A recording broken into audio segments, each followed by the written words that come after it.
গতকাল আমাদের সংস্কার কমিশন, ঐক্যমত্য কমিশন, তারা তাদের রেকমেন্ডেশন তারা দিয়ে দিয়েছেন প্রধান উপদেষ্টার কাছে। প্রধান উপদেষ্টা সই আছে সেখানে, তিনিও এটার চেয়ারম্যান, বোধহয় কো চেয়ারম্যান ছিলেন, এই চেয়ারম্যান।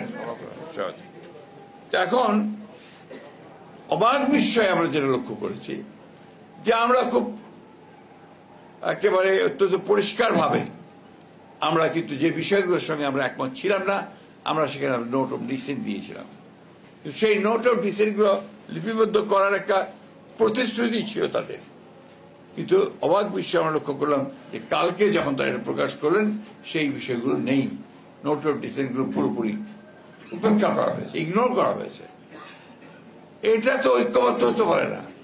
তার ঐক্যমত্য কমিশনটা করা হয়েছিল কেন?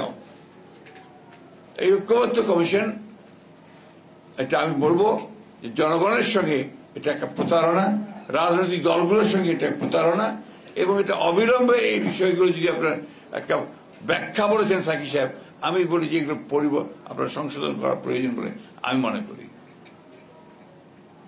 এবার একটি কথা খুব পরিষ্কার আমরা বলতে চাই, যেটা আমরা এর আগেও বলেছিলাম, যে আমরা মনে করি যে সমস্ত সংকটগুলোর মূলে যে বিষয়টা আছে সেটা হচ্ছে যে সত্যিকার একটা গ্রহণযোগ্য একটা নির্বাচন, এবং সেই নির্বাচনের মধ্য দিয়ে জনগণের যে পার্লামেন্ট তৈরি হবে, সেই পার্লামেন্টে এই সমস্ত যে সংস্কারগুলো হয়েছে তাকে তারা সংবিধানের মধ্যে নিয়ে আসবে এবং সেগুলো সেভাবে দেশ চলবে। আমরা সেই কারণে কিন্তু এই 5ই আগস্ট বিপ্লবের পরেই আমরা নির্বাচনের কথা বলেছিলাম। তখন আমাদের কারণে কি বলা হয়েছিল, আমরা ক্ষমতা চাই, সেই জন্য আমরা অতি দ্রুত নির্বাচন চাচ্ছি। আজকে প্রমাণিত হচ্ছে যে এই নির্বাচনটা যত দেরি হচ্ছে তত বেশি সেই শক্তিগুলো শক্তিশালী হচ্ছে, ফ্যাসিবাদী শক্তিশালী হচ্ছে, যারা এখানে একটা এনার্কি তৈরি করতে চায়, এখানে একটা আপনার গণতন্ত্র যেন সত্যিকার অর্থে প্রতিষ্ঠিত হয় সেই ব্যবস্থাটা দেখতে চায়। আজকে সেই জন্যই আজকে আমি বক্তব্য বেশি বাড়াতে চাই না। আমি অন্তর্বর্তীকালীন সরকারের প্রধান উপদেষ্টার দৃষ্টি আকর্ষণ করে বলতে চাই, আপনি কিন্তু আপনি জনগণের সামনে কিন্তু প্রতিশ্রুতিবদ্ধ, ওয়াদাবদ্ধ যে আপনি এখানে সত্যিকার অর্থেই যেটুকু সংস্কার দরকার সেই সংস্কারগুলো করে আপনি একটা জনগণের যে কাছে গ্রহণযোগ্য একটা নির্বাচন দেবেন, সেই নির্বাচনের মধ্যে দিয়ে পার্লামেন্টে আসবে, সেই পার্লামেন্ট এই দেশের সংকটগুলোর সমাধান করবে। সুতরাং আজকে যদি এর থেকে কোনো ব্যত্যয় ঘটে, এর থেকে বাইরে যদি যান, তার দায় দায়িত্ব সম্পূর্ণ আপনাকেই বহন করতে হবে।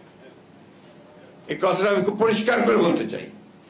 সেই জন্যই আমি আশা করব যে তারা তাদের এই উপলব্ধি আসবে এবং অতি দ্রুত এই সংস্কার কমিশনে সকল দলগুলোর মধ্যে যেগুলো আমাদের একমত হয়েছি এবং যেগুলোতে দ্বিমত পোষণ করেছি সবকিছুকে নিয়ে একটা নির্বাচন আপনি অবিলম্বে দেবেন, যে নির্বাচনের মধ্য দিয়ে আমরা একটা জনগণের একটা পার্লামেন্ট তৈরি করতে পারবো, একটা জনগণের শাসন আমরা দেশে নিয়ে আসতে পারবো।